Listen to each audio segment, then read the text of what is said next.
नमस्कार दोस्तों, आप सभी का स्वागत है इस वीडियो में। दोस्तों, ये वीडियो आप सभी के लिए बहुत ही खास होने वाला है, बहुत ही महत्वपूर्ण और बहुत ही ज़रूरी होने वाला है।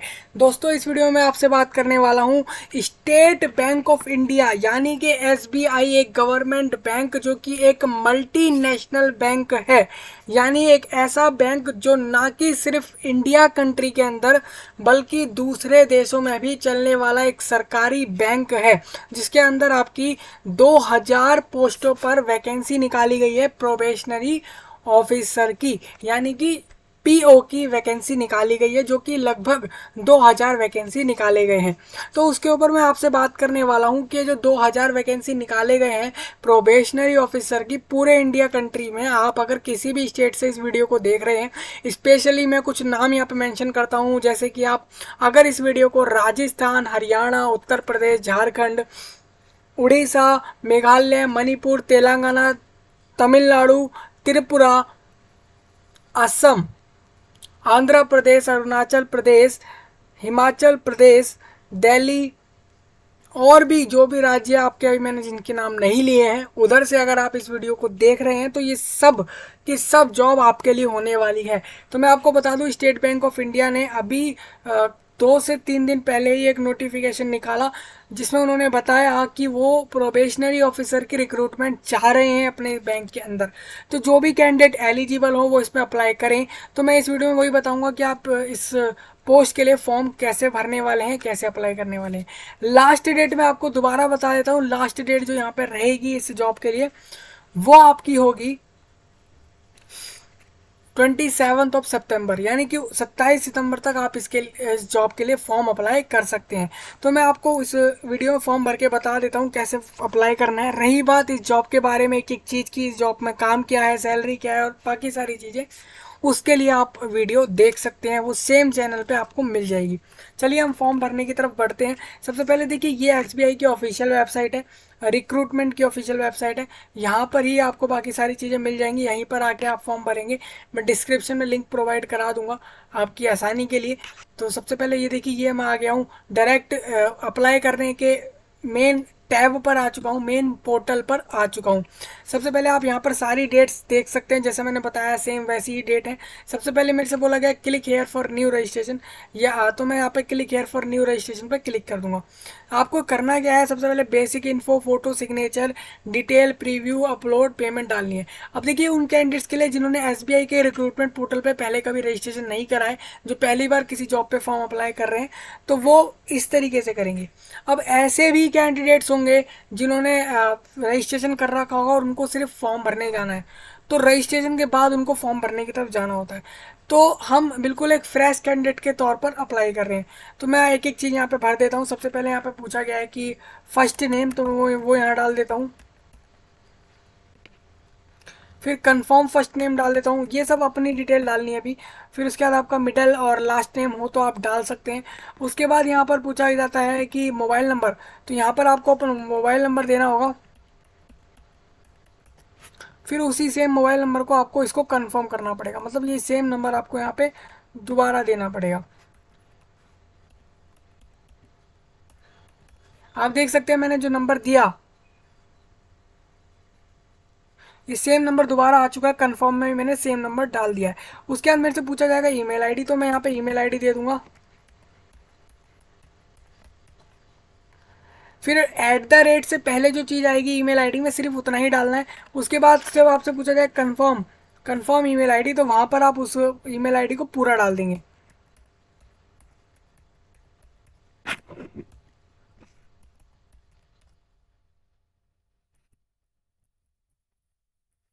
अब जैसा कि आप यहाँ पर देख रहे हैं,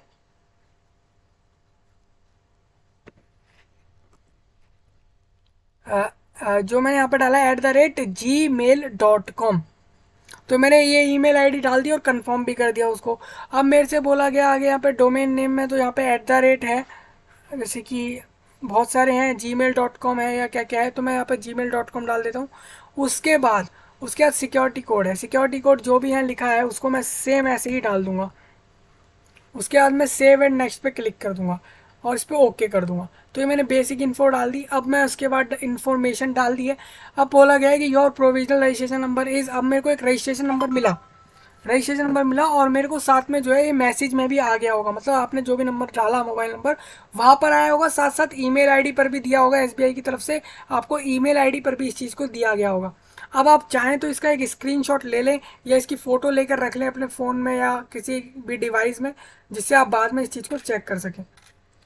अब मैंने इसकी फ़ोटो क्लिक करी है और इसलिए करी है क्योंकि रजिस्ट्रेशन नंबर हमें याद नहीं रहता है और हमें पासवर्ड भी हमें जो मिला है वो याद नहीं रहता, जिसे यहाँ पे मेरे को पासवर्ड भी दिया गया। अब ये कब तक ये वैलिड कैसे रहेगा? देखिए एप्लीकेशन फ़ीस भरनी ज़रूरी है फॉर्म की, मैंने आपको फॉर्म की फ़ीस बता दी थी और इसमें बोला गया इन स्टेट बैंक ऑफ इंडिया के अंदर आप अगर फॉर्म में फ़ीस भरते हैं और सारा प्रोसेस फुलफिल करते हैं तभी आपका वो एप्लीकेशन जो है माना जाएगा।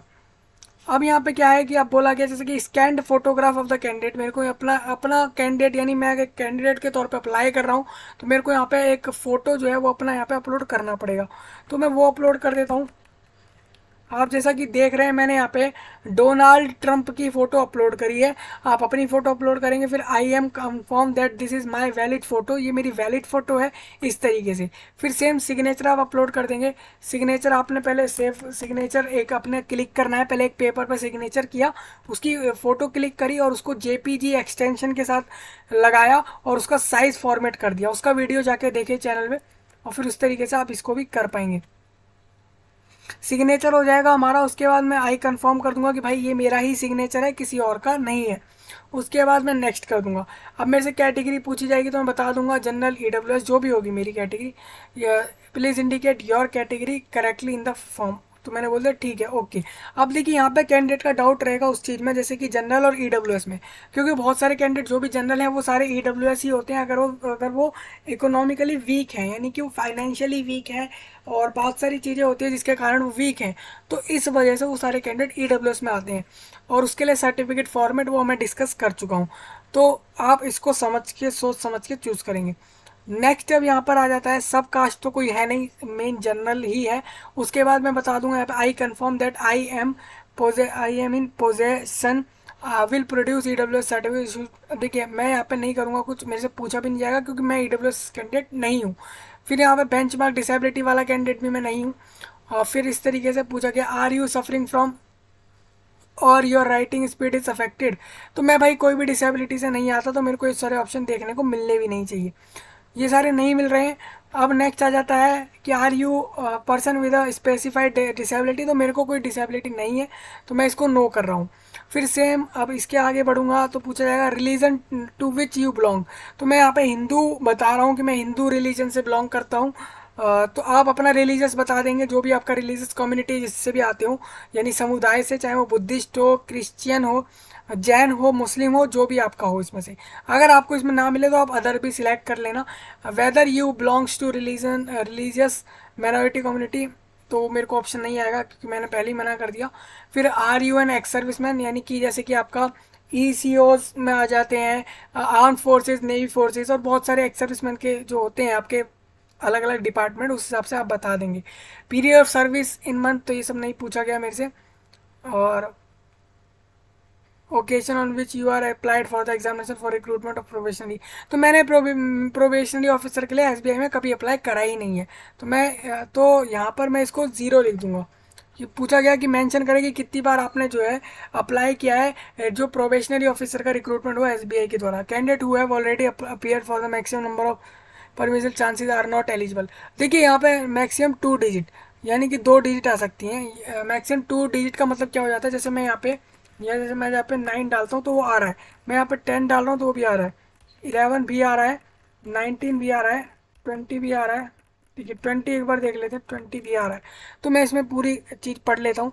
जैसे यहाँ पे number of chances will be counted from the examination held in, देखिए जो आपका 18 अप्रैल 2010 में एग्ज़ाम लिया गया था एसबीआई के द्वारा प्रोबेशनरी ऑफिसर का, appearing in prelims examination will not be counted as a chance, appearing main examination will be counted as a chance in the years in which you only one written exam has been held, no prelim exam has been held। Appearing this examination will be counted as a chance. तो मतलब आपने अगर पहले कभी इसमें appear हुए इस exam में तो आप उतने चांसेस यहाँ लिख देंगे। मैंने नहीं करा तो मैं 0 लिख रहा हूँ। तो इस तरीके से आपका रहेगा।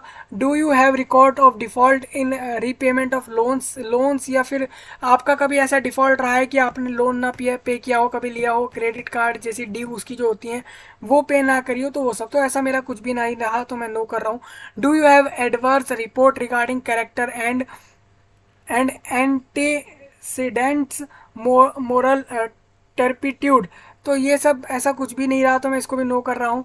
Are you an employee of State Bank of India in the critical cadre, तो मैं कभी भी नहीं रहा SBI का एम्प्लॉय, तो वो मैंने बता दिया। Are you employee of State Bank of India in the officer cadre, तो ऑफिसर के तौर पे भी मैंने कभी वहाँ पे ज्वाइन नहीं करा।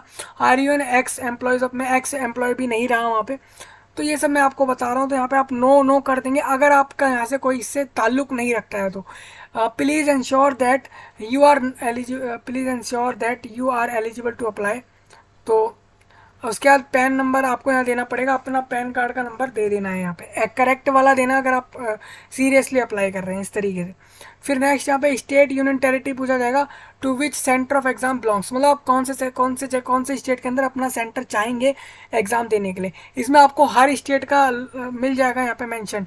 स्टेट कोड यहाँ पे आ गया, जैसे कि मैंने यहाँ पे दिल्ली डाला तो वहाँ का स्टेट कोड आ गया।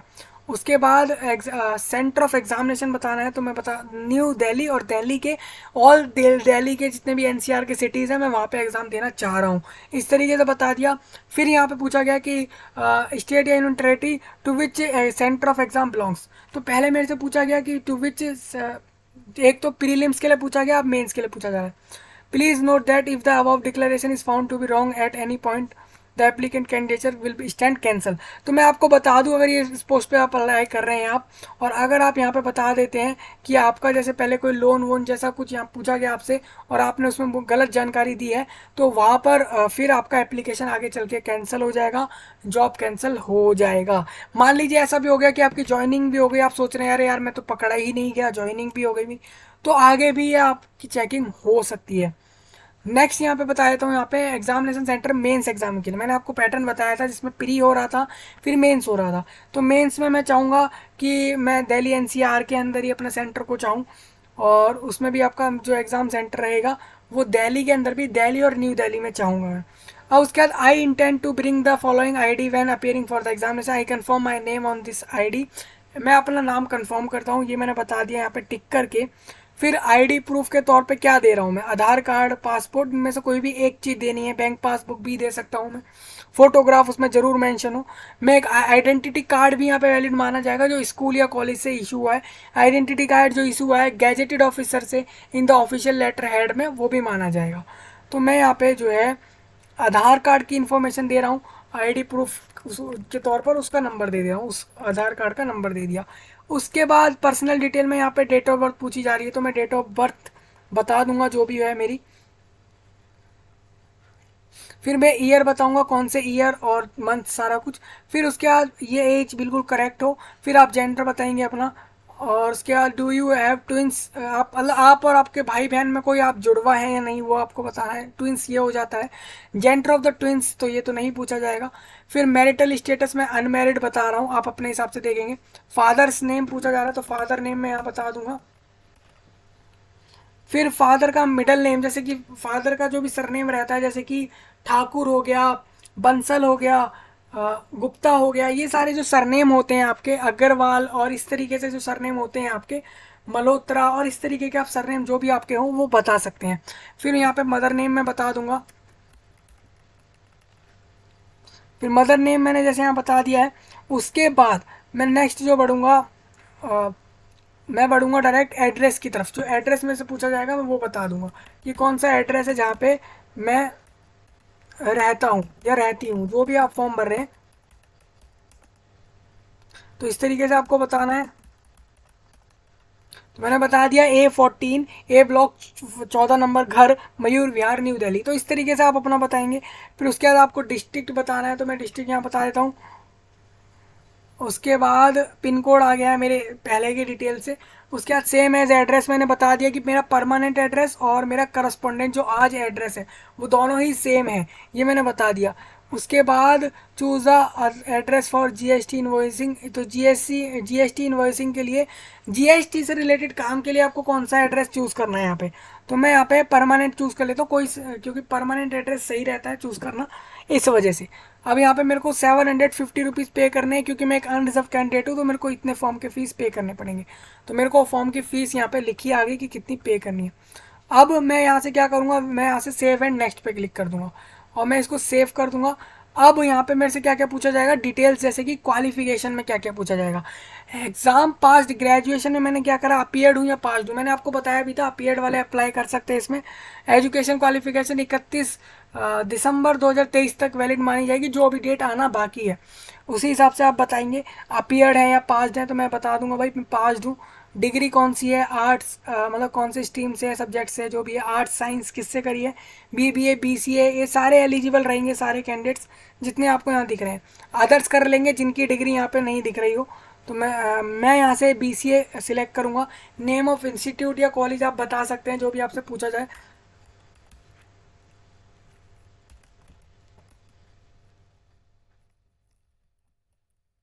तो जैसे मैं आपको बताऊँ, मैंने यहाँ पे डाला, मैंने यहाँ पे हंसराज कॉलेज डाला, उसको ऑप्शन मिल भी गया। प्लेस ऑफ इंस्टीट्यूशन बता दो, तो प्लेस ऑफ इंस्टीट्यूशन मैंने बता दिया कि भाई साउथ दिल्ली में जो है ये कॉलेज है। डेट ऑफ पासिंग मेरे को बतानी है, तो मैंने बता दी कि 3 मार्च 2023 में मैंने पास कर लिया। परसेंटेज में से परसेंटेज ऑफ मार्क्स पूछा जाएगा, तो मैं वो भी बता देता हूँ, मैंने वो भी बता दी। फिर क्लास ग्रेड बताना है, फर्स्ट क्लास, सेकंड क्लास, या फिर सिर्फ पास हुए। तो मैंने बता दिया भाई फर्स्ट क्लास से पास हुए। इंटीग्रेटेड डुअल डिग्री करी है नहीं करी, वो आपको बतानी है, पीएड या नहीं। तो मैंने ऐसा नहीं करा कुछ भी, तो मैं इसको छोड़ रहा हूँ खाली। पोस्ट ग्रेजुएशन भी नहीं करा है। आपने जो भी करा हो इसको सारा फिल करेंगे आप। उसके बाद लैंग्वेज कौन कौन सी आती है आपको, वो यहाँ पे लिखनी है। कोई एक लैंग्वेज ऐसी हो जो आपको आनी चाहिए। जैसे मैंने बोला भाई मेरे को हिंदी जो लैंग्वेज है वो तो रीड करना भी आती है, राइट करना भी आती है और बोलना भी आती है। सेम दूसरी लैंग्वेज में यहाँ लिख सकता हूँ, एक कम से कम लिखनी है आपको। और फिर मैं इन सब पे टिक करके और फिर मैं यहाँ पे सेव एंड नेक्स्ट पे क्लिक करूँगा। फिर अभी अपडेट हो जाएगा और फिर उसके बाद आप सारी डिटेल्स यहाँ से देख रहे हैं मेरी। इसी तरीके से फॉर्म की डिटेल आपकी होने वाली है। अभी सारी डिटेल आ गई है मेरी। उसके बाद मेरे से बोला गया, मैंने आई एग्री कर दिया, आई कंफर्म कर दिया, मैंने अपना नाम सब सही डाला है, एक एक चीज़ सही डाली है। और फिर मैं कंप्लीट रजिस्ट्रेशन पर क्लिक करूँगा, ओके पे क्लिक कर दूँगा।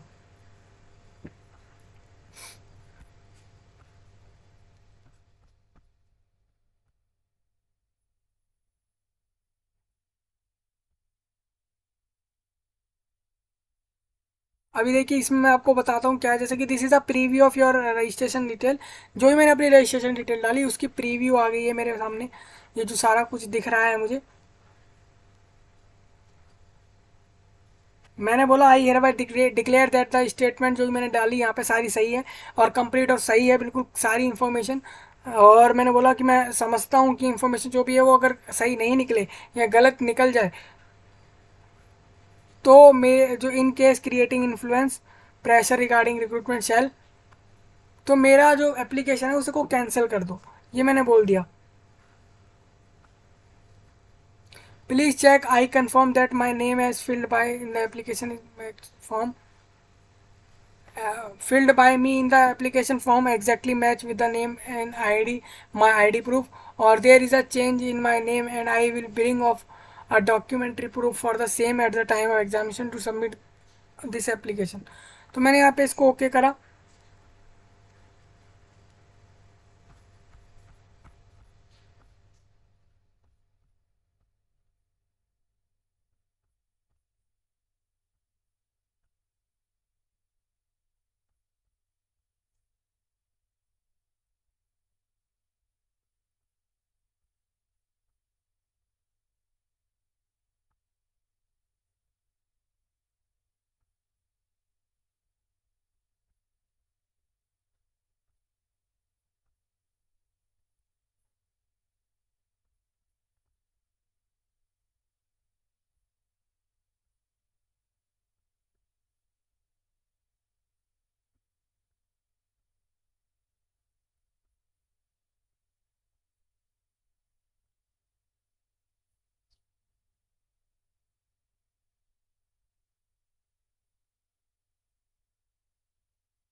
अब यहाँ पे नेक्स्ट चीज़ ये आती है कि यहाँ पे लेफ्ट थंब इम्प्रेशन और हैंड रिटन डिक्लेरेशन मेरे को यहाँ पे दोनों जो है अपलोड करने हैं। तो सबसे पहले मैं left hand thumb impression upload कर दूंगा यहाँ पे।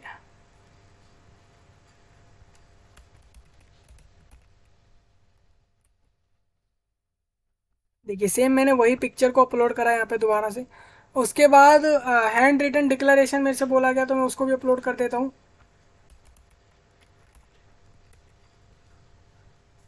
तो मैंने इस यहाँ पे सिग्नेचर को अपलोड कर दिया। आपको वही फाइल अपलोड करनी है जो मांगी जाए। फिर सिक्योरिटी कोड में आप ये डाल देंगे जो भी लिखा हो आपके स्क्रीन पे यहाँ पे। इस तरीके से आप डाल के सेव एंड नेक्स्ट पे क्लिक करना, फिर ओके कर देना, सिंपल। उसके बाद आपसे जो पेमेंट करने को बोली जाए, पैसे जो भी यहाँ पे बोले जाए फॉर्म के, वो उसको आपको पे करना है।